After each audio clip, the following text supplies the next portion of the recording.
분이시요 또 하나님과 사람 사이의 중보자도 한 분이시니 곧 사람이신 그리스도 예수라. 아멘. 우리 앞뒤 좌우 계신 분들과 반갑게 인사하겠습니다. 참 보고 싶었습니다. 인사해 볼까요?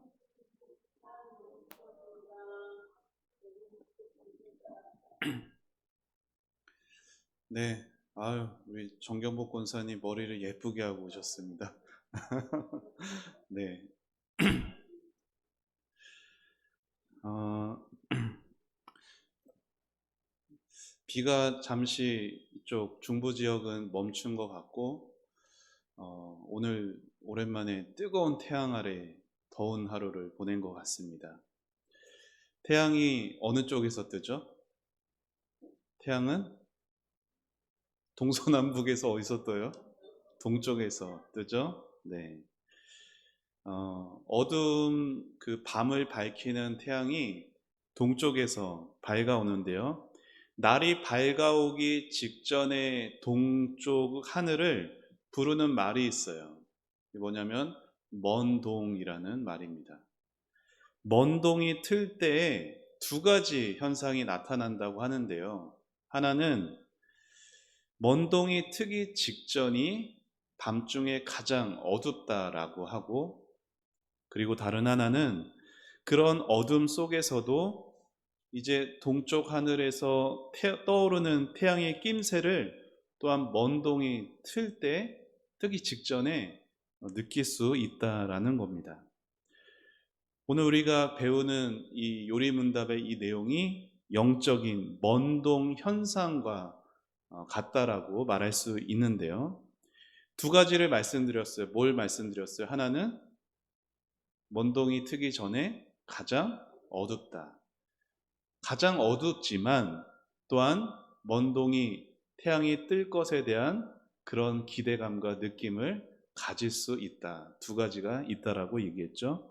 영적인 먼동 현상. 먼저는 영적으로 칠흑 같은 그런 어두움을 먼저 배워야 되고, 그리고 동시에 먼동에서 태양이 떠오르는 것처럼 우리의 영적인 칠흑 같은 어둠 가운데도 소망의 기쁜 소식이 생겨나게 된다라는 것을 배우게 됩니다.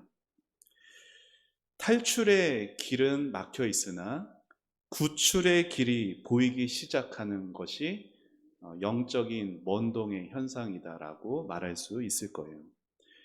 하이데베르크 요리문답이라는 것을 오늘로써 6번째 배우게 되는데요.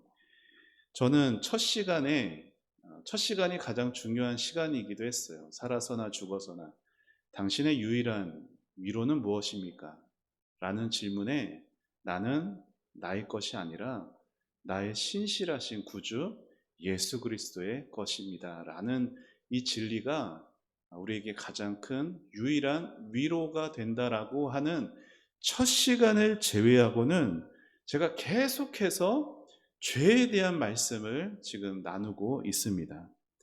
그래서 여러분의 어떤 의미에서는 양심을 찌르는 말씀을 나누고 있는 것이죠. 죄에 대해서, 죄가 가져오는 비참함에 대해서, 죄의 결과인 형벌에 대해서 말씀드리고 있는 중이에요. 그런데 이 하이데베르크 요리문답이라고 하는 건 초점이 죄에 있는 것은 아니에요. 죄에 대한 질문이 9개가 있다면 구원에 대한 질문은 74개나 돼요. 몇 배일까요? 8배가 넘습니다. 그리고 구원받은 사람이 이제 어떻게 살아가야 하는지에 대한 질문도 44개나 되거든요. 그러니까 죄에 대한 것은 짧고 구원이 길고 구원받은 이후의 삶도 적지 않아요. 그러니까 믿음이라는 것을 이런 구조로 설명하는 이유가 있어요. 이것은 우리의 일상의 경험으로도 쉽게 받아들일 수가 있는 부분인데, 교통사고를 한번 생각해 보세요. 여러분, 모든 사고에는 한 가지 공통점이 있습니다.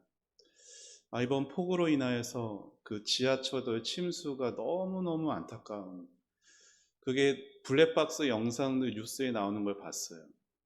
어떤 차가 블랙박스에 침수되고 있는 것에 들어가려고 했다가 나오는데, 그 침수돼서 지하철도가 물로 꽉 차서 사람이 못 나올 지경이 될 때까지가 8분밖에 안 걸리더라고요. 8분 만에, 단 8분 만에. 모든 사고들의 공통점이 하나 있는데, 그것은 순식간에 일어난다는 거예요. 순간적으로 아차 하는 순간에 벌어집니다. 사고는 순간적으로 일어나는데, 그 사고에서 입게 되는 피해와 그 사고 때문에 얻는 후유증은 회복되는데 시간이 많이 걸려요. 여러분, 죄를 짓는 것도 마찬가지예요. 순간적으로 죄를 짓지만 하나님이 만드신 첫사람 아담 하와도 그랬잖아요.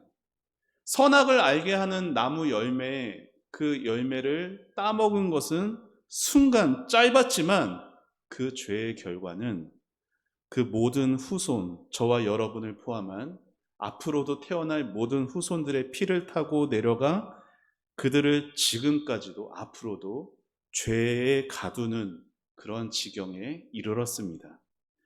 우리는 하루에도 여러 번 죄를 안 지으려고 아둥바둥 살아가고 결단하고 애를 쓰나 그러한 우리의 노력과 수고는 번번이 실패하죠. 우리가 죄를 짓지 않을 수 없는 이유는 죄를 지을 만한 환경에 있어서라기보다는 우리 안에 있는 죄의 뿌리가 깊어지고 있기 때문이에요. 그 죄의 뿌리가 우리 안에서 시간이 갈수록 계속해서 번성해 가고 있거든요. 그래서 정확히 말하면 죄인은 죄를 지어서 죄인인 것이 아니라 죄인으로 태어났기에 죄를 지으며 죄를 쌓아가는 삶을 사는 겁니다. 오늘 살펴보는 하이델베르크 요리 문답의 질문과 답들은 그래서 두 마디로 요약을 할 수 있어요. 자, 저를 한번 따라해 보실까요? 길이 없다. 우리에게는. 그러나 길이 있다. 맞아요. 답을 하나님에게는. 우리에게는 길이 없는데 하나님에게는 길이 있다라는 이 내용을 오늘 배우게 될 겁니다. 지난 시간까지 살펴본 요리문답의 결론은 하나요, 길이 없다. 여러분 생각해 보세요. 망망대해 태평양 한복판에 배가 파선해서 바다에 빠지면은 수영을 얼마나 잘해야 거기서 빠져나올 수 있을까요? 아무리 예전 우리나라 금메달 리스트였던 박태환 선수가 태평양 한가운데 빠져서 배가 부서져서 빠지면은 아무리 수영을 잘하는 박태환 선수라도 그 태평양에서 살아날 수 있을까요? 아니요. 길이 없어요. 탈출할 길은 없습니다. 마찬가지로 우리는 큰 죄에 빠져 있어요. 우리가 큰 죄인이 되었다라는 것은 지난 시간에도 말씀드렸다시피 죄를 자주 범해서 아니면 흉악도가 큰 죄를 범해서 큰 죄인이 된 것이 아니라 내가 죄를 누구에게 짓느냐 때문에 큰 죄인이 된 것인데 죄는 누구에게 지어요? 하나님께 짓는 것이죠. 크신 하나님께 대한 불순종과 반역을 저질렀기에 우리가 큰 죄인이 된 것입니다. 하나님께서 말씀하셨어요. 창세기 2장에 있는 말씀 같이 화면 보면 읽겠습니다. 시작. 동산 각종 나무의 열매는 내가 임의로 먹되 선악을 알게 하는 나무의 열매는 먹지 말라. 내가 먹는 날에는 반드시 죽으리라 하시니라. 예전에도 말씀드렸듯이 하나님께서 선악을 알게 하는 나무의 열매 먹지 말아라 하신 이유가 있다라고 말씀드렸는데 왜 그럴까요? 하나님이 우리를 로봇으로 만들지 않으셨다고 했죠. 하나님이 우리에게 뭘 주셨어요? 맞아요. 자유의지를 주셨어요. 그 자유의지를 가지고 하나님께 순종하고 하나님을 신뢰하며 하나님이 만드신 법 안에서 사는 것이 하나님이 선악을 알게 하는 나무 열매를 동산 중앙에 두시고 그것을 먹지 말아라 말씀하신 의도였던 것이죠. 그런데 인간은 그러한 하나님을 거역하고 죄를 지었습니다. 성경이 죄의 삭은 사망이라 말한 것처럼 우리에겐 사망 외에 달리 갈 길이 없는 처지가 된 거예요. 그런데 오늘 요리문답의 질문에서는 이러한 상황에서 우리의 솔직한 속마음을 들춰내는 그러한 질문이 나옵니다. 우리 질문의 내용 같이 읽어보겠습니다. 시작.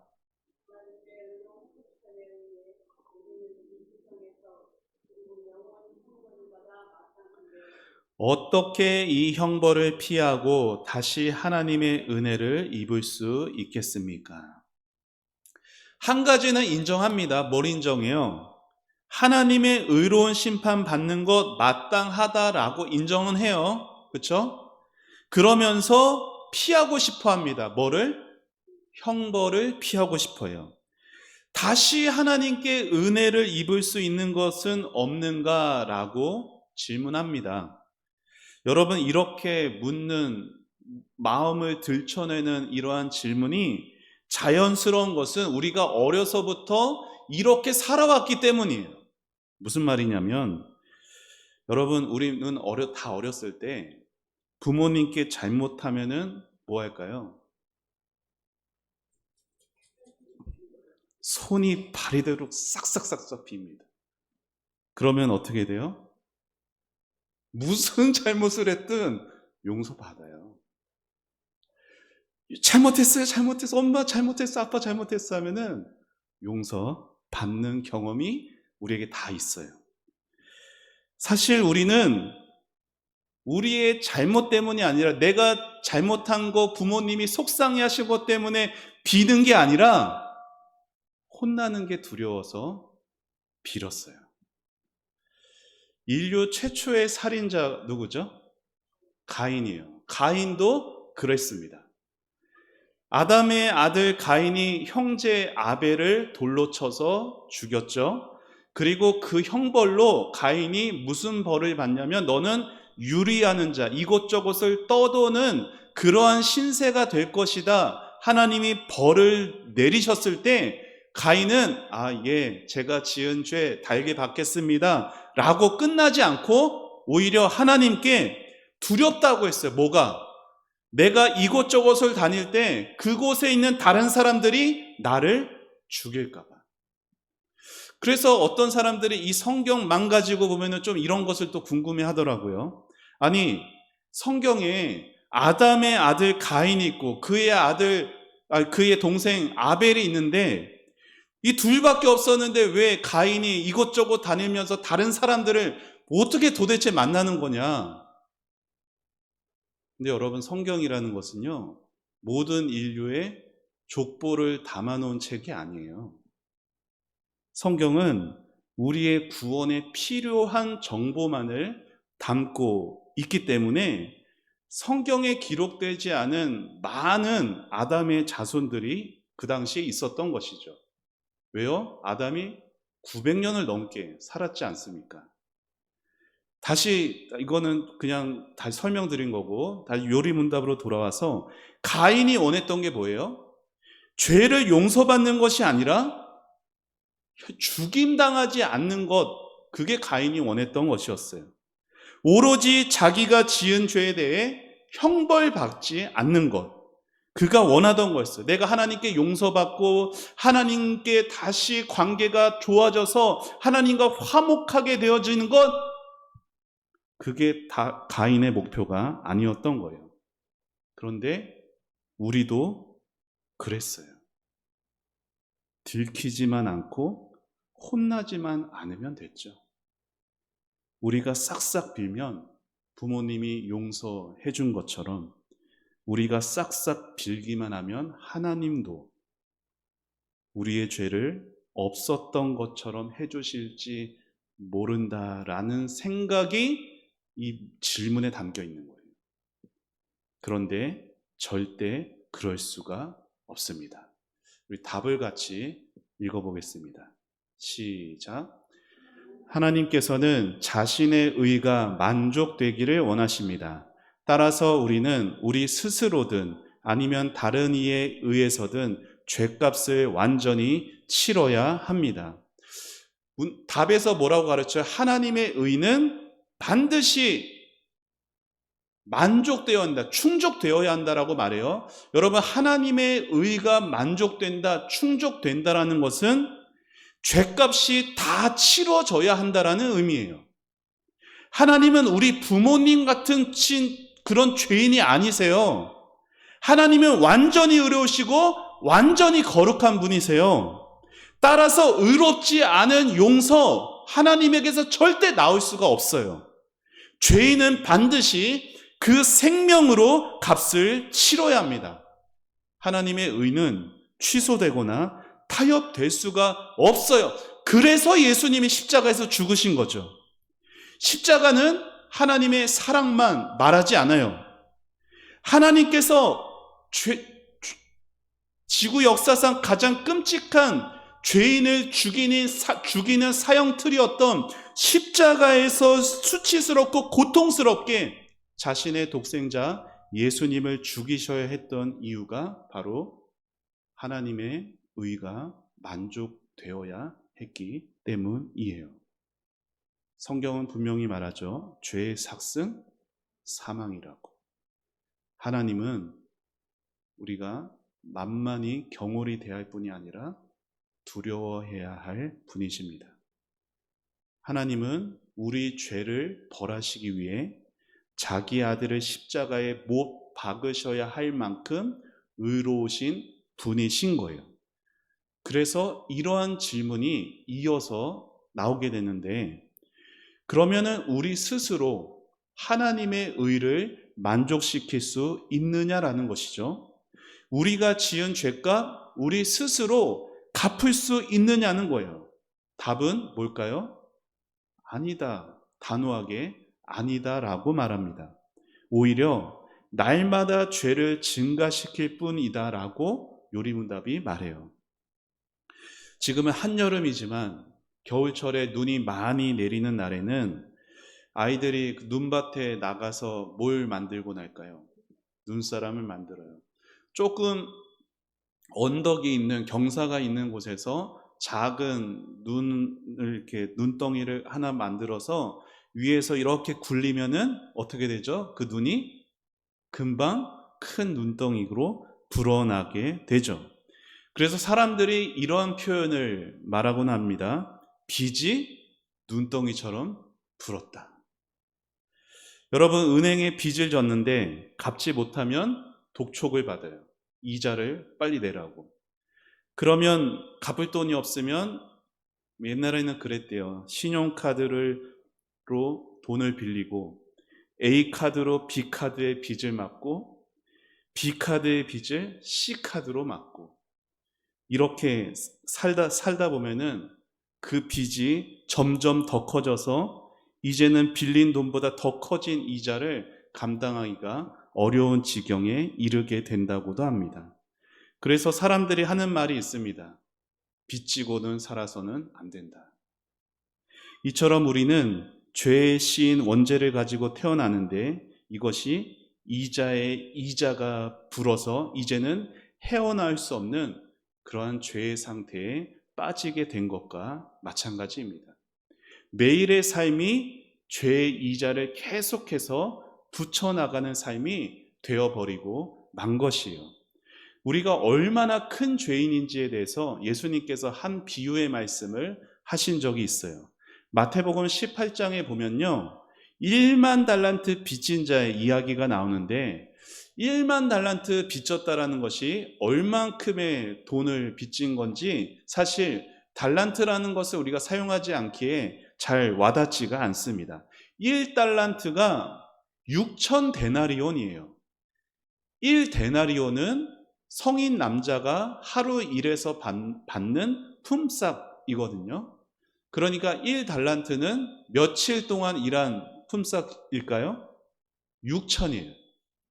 6,000일 동안 일해서 받는 품삯이 1달란트예요. 그런데 몇 달란트요?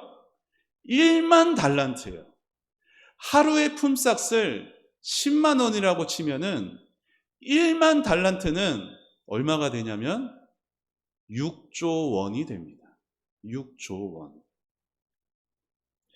여러분, 세상에서 6조 원을 빚진다라는 것 상상하기도 어렵고 갚을 수가 없겠죠.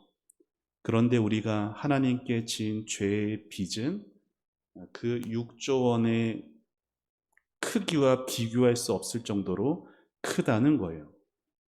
그렇게 우리는 갚을 수 없는 빚을 지고 있고, 그 빚을 갚을 수도 갚고 싶어 하지도 않은 채 계속해서 우리의 연약함과 우리의 완악함의 죄를 늘어가고 있습니다. 종교개혁가 마틴 루터가 이러한 생각을 했어요. 실제 행했죠. 내가 냉방에서 이렇게 고통스럽게 잠을 자는 것을 보면 하나님이 나를 용서해 주실까? 내가 며칠 동안 굶어가면서 기도 열심히 하면 하나님이 이런 나를 용서해 주실까? 내가 이렇게 무릎에 피가 나도록 계단을 기어 오르면은 나의 이 고통스럽게 고행하는 모습을 보고 하나님이 나를 용서해 주실까? 그런데 아무리 노력해도 용서받았다는 확신이 들지 않았어요. 여러분, 우리가 이 땅에서 어떤 고통을 많이 겪는다 해도 설사 다른 사람에게 참 좋은 선한 일들을 많이 행했다고 해서 하나님이 우리 죄를 용서하셔야 할 이유가 없습니다.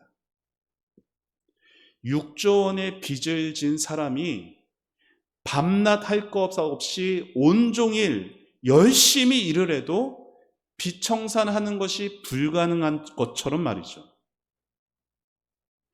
인도의 유명한 선교사였던 윌리엄 캐리라는 분이 계세요. 이분이 인도에 가기 전까지 어떤 일들이 있었냐면, 인도에 유명한 강이 있습니다.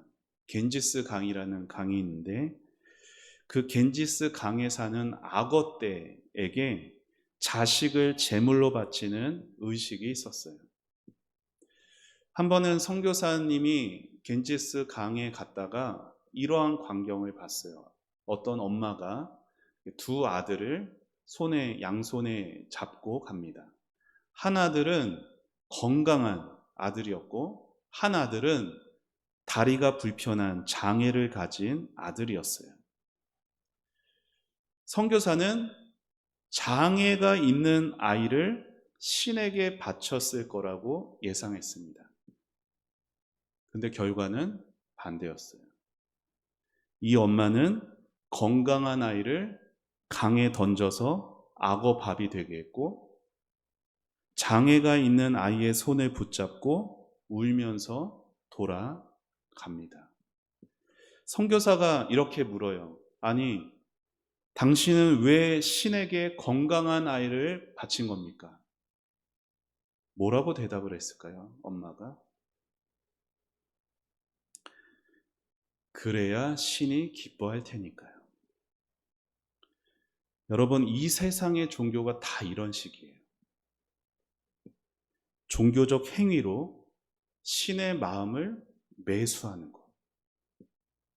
무당들이 푸닥거리를 할 때 그들은 귀신을 매수하기 위해 항상 귀신의 비위를 맞추는 데에만 집중합니다. 그러나 기독교 신앙은 절대 종교적 행위로 하나님의 마음을 매수할 수 없어요. 우리가 이렇게 하면 하나님이 복을 주실까?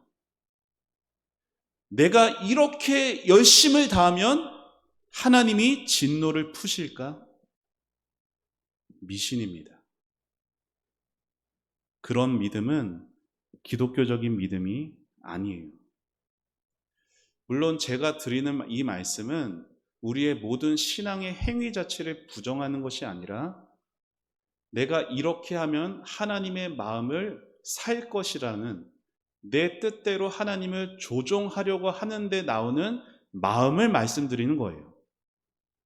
어떤 피조물도 죄를 용서받는 데 있어서는 그 대신에서 형벌을 받을 수가 없습니다. 구약에서는 짐승들이 희생제물로 제사에서 드려졌어요, 하나님께. 그래서 백성들이 구약의 제사를 통해서 죄를 용서받는 기쁨을 누렸죠. 하지만 그것은 다시 다가오실 어린 양이신 예수님을 예표하고 미리 보여주는 상징이었을 뿐이지 짐승 자체의 피가 죄를 사하는 능력은 없다고 히브리서가 분명하게 우리에게 말을 하고 있습니다. 우리 히브리서 말씀 같이 읽어볼까요? 시작. 이는 황소와 염소의 피가 능히 죄를 없이 하지 못함이라. 여러분, 하나님은 우리 대신 다른 피조물에게 죄값을 물으시는 분이 아니에요. 하나님은 죄 지은 그 영혼이 죽을 것이라 말씀하셨어요. 인간의 죄를 향해 쏟아부으시는 하나님의 진노, 어떤 피조물도 감당할 수가 없어요. 그래서 결론이 우리에게 길이 없다라는 거예요. 탈출할 길이 없다라는 거예요. 그러나 탈출할 길은 없으면 구출될 길은 있으니 이어지는 질문에서 그것에 대한 물음을 묻습니다. 우리 질문 같이 읽어보겠습니다. 시작. 그렇다면 우리는 어떠한 중보자와 구원자를 찾아야 합니까? 이 답으로 요리문답은 세 가지를 말하는데 참 인간이시고 참 의로운 분이시며 참 하나님이신 분이 계시다면 그분은 우리를 구출할 수 있다라고 말을 합니다. 이것이 이제 다음 시간에 이 세 가지에 대한 것을 살펴볼 거예요. 참 사람, 참 의인, 의인이라는 것은 죄가 없다라는 것이고 참 하나님, 하나님이 예비하신 구원자가 바로 예수 그리스도십니다. 오늘 읽은 디모데전서에 이렇게 말하고 있는 것이죠. 오늘 읽은 말씀을 한 번 더 읽겠습니다. 시작.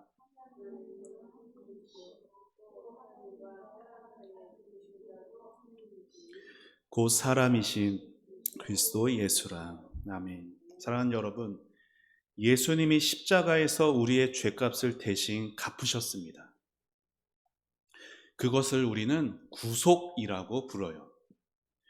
구속이라는 말, 값을 주고 노예를 산다라는 의미죠. 예수님이 십자가에서 자신의 생명을 그 살 때의 그 값이 속전이라고 하는데, 예수님이 십자가에서 자신의 생명으로 그 속전을 지불하시고 노예로 팔린 우리를, 죄의 노예로 팔린 우리를 해방하셔 쓴다는 거예요. 많은 사람이 아직도 스스로 그 죄의 감옥에서 탈출을 시도하며 끊임없이 자기 힘으로 죄를 이기려 하고 하나님을 매수하려고 하면서 그 죄의 저주에서 벗어나려고 몸부림을 칩니다. 그런데 성경은 말해요. 길이 없다고. 우리에게는 길이 없다라고 계속해서 성경은 말해요. 오직 하나님에게만 길이 있다라고 말을 합니다. 탈출할 길은 없지만 구출될 길이 있다라는 것이에요. 따라서 우리가 해야 할 일은 탈출의 길을 찾는 것이 아니라 구출의 길로 오신 예수님을 영접해야 합니다. 여러분, 예수님을 영접한다라는 건 내가 예수님을 영접했다고 해서 이 땅에서 내가 온전한 삶 살아간다는 게 죄를 아예 안 지으며 죄와 졸업하는 그런 상태로 살아간다는 것을 말하는 것이 아니에요. 그럼 뭐가 달라졌을까요? 예전에는 죄밖에 지을 수가 없었어요. 그런데 예수님을 영접하고 난 다음에는 이제는 죄가 시키는 대로 하지 않아도 되는 자유가 생긴 거예요. 예수님께 구원받은 나는 이제 죄를 짓지 않을 수 있고 죄를 짓지 않아도 되는 자유가 생긴 거예요. 예수님이 죄의 지배에서 그렇게 나를 구출해 주신 거예요. 내 모든 것이 죄밖에 없기 때문에 말하고 행동하고 생각하는 모든 것이 다 죄로 기울어져 있던 내가 예수님이 나를 구원해 주셔서 이제 그 죄악에서 돌이켜 죄에 대해서 자유하고 죄를 안 지을 수 있고 죄에 대해서 해방된 그러한 삶을 살게 해 주셨다라는 것입니다. 여러분은 예수님의 구출을 받은 성도가 맞습니까? 살아서나 죽어서나 여러분의 위로는 여러분의 몸과 영혼이 오직 살아계신 신실하신 우리 주 예수 그리스도의 것임을 정말로 여러분의 마음으로 믿어지십니까? 그렇다면 어떤 죄든 이제 어떻게 살아야 되냐면, 저를 한번 따라해 보시겠어요? 죄에 대해 알레르기 반응을 하고 예수님에 대해 중독자가 되자. 여러분, 죄를 이기는 유일한 방법은 예수님께 중독되는 거예요. 중독이라는 말 자체는 사실 부정적인 뉘앙스가 있죠. 근데 유진 피터슨 목사님이 메시지 성경에서 말세에 나타나는 세상의 증상에 대해 사도 바울의 말씀을 다음과 같이 의역한 것이 있어요. 우리 디모데후서 3장 4절 말씀을 먼저 읽겠습니다. 시작. 배신하며 조급하며 자만하며 쾌락을 사랑하기를 하나님 사랑하는 것보다 더하며. 이 세상에 있는 것, 하나님 사랑하는 것보다 더 사랑해가는 세상 모습을 말하는 겁니다. 근데 이것을 유진 피터슨 목사님이 이렇게 표현을 했어요. 같이 한번 읽어볼까요? 시작. 하나님께 대해 알레르기 반응을 하고 정욕에 대해서는 중독 반응을 보인다. 이게 세상의 모습이라는 거예요. 그런데 죄를 이기기 위해서는 어떻게 해야 한다고요? 반대가 돼야 한다고요. 죄에 대해서는 알레르기 반응을 하고 예수님께 대해서는 중독자가 되어야 오늘 내가 죄에 대해 이길 수가 있습니다. 여러분, 예수님을 존경하는 정도로는 죄를 이기지 못해요. 예수님을 좋아하는 정도로도 죄를 이기지 못합니다. 예수님께 중독될 때면, 중독된다는 게 뭐예요? 시도 때도 없이 생각나는 거예요. 시도 때도 없이 끌리는 거예요. 우리가 부른 94장의 찬송의 가사처럼 주 예수보다도 귀한 것은 없습니다. 세상 부귀와 세상 명예도 이전에 즐기던 세상 일도 예수님만 생각하면은 이렇게 좋은 이 마음 변치 않고 빼앗지 못합니다. 예수님께 중독됨으로 죄가 혹여나 내 삶에 스쳐 지나가더라도 나는 그 죄에 절대로 응어리를 틀고 그 죄의 자리에 앉지 않고 다시 일어나서 예수님께로 갈 것입니다. 그러한 은혜를 예수님 믿는 자에게, 예수님을 유일한 위로로 삼고 살아가는 성도들에게 주님이 은혜를 베풀어 주십니다. 그렇게 예수님만을 나의 기쁨, 나의 소망으로, 예수님 없이 살 수 없습니다. 주 없이 살 수 없습니다. 그렇게 예수님께 중독된 자로서 이 땅에서 내가 죄에 탈출할 길은 내가 다 잃어버렸지만 예수님이 나를 위해 구출하는 분으로 와서 그 구출자이신 예수님을 내 마음에 영접함으로 그 예수님께 꼭 붙어서 예수님과 함께 이 땅에서의 신앙생활에서 승리하며 살아가는 사랑하는 우리 여러분과 초원의 모든 성도들이 되시길 주의 이름으로 축원합니다. 기도하겠습니다. 하나님 은혜를 감사합니다. 하나님, 주님 없었으면 저희는 어떻게 됐을까요? 지금도 죄의 망망대해에서 허우적대면서 이 땅을 있는 것에 마음이 다 빼앗겨 하나님께는 알러지 있는 것처럼 꺼려하고 죄의 정욕에 사로잡히고 중독되어 그것만을 마음에 터진 웅덩이에 담으려고 아둥바둥 살아가는 그런 비참한 인생이 되었을 저희일 텐데, 그런 저희에게 그곳에서 끄집어내 주시고 그 하나님의 진노의 잔 아래에서 저희에게 피할 길을 주셔서 주님 감사합니다. 주님, 저희는 죄에서 탈출하지 못하지만 구출받게 되었습니다. 이 모든 것이 주님의 은혜입니다.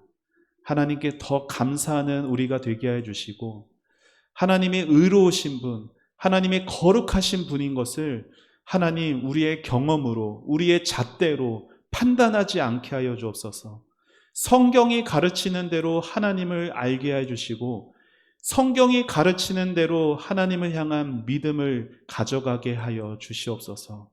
그렇게 올바른 진리 위에 올바른 믿음들이 될 수 있는 우리 사랑하는 초원의 성도들과 그 가정이 될 수 있도록 하나님 축복하여 주시옵소서. 하나님, 각 가정의 어린 자녀들, 또 우리 초원교회 다음 세대 자녀들, 어려서부터 올바른 진리 위에 바른 믿음을 가질 수 있도록 축복하여 주시옵소서. 주님께 모든 것 감사드리오며 예수님의 이름으로 기도합니다. 아멘.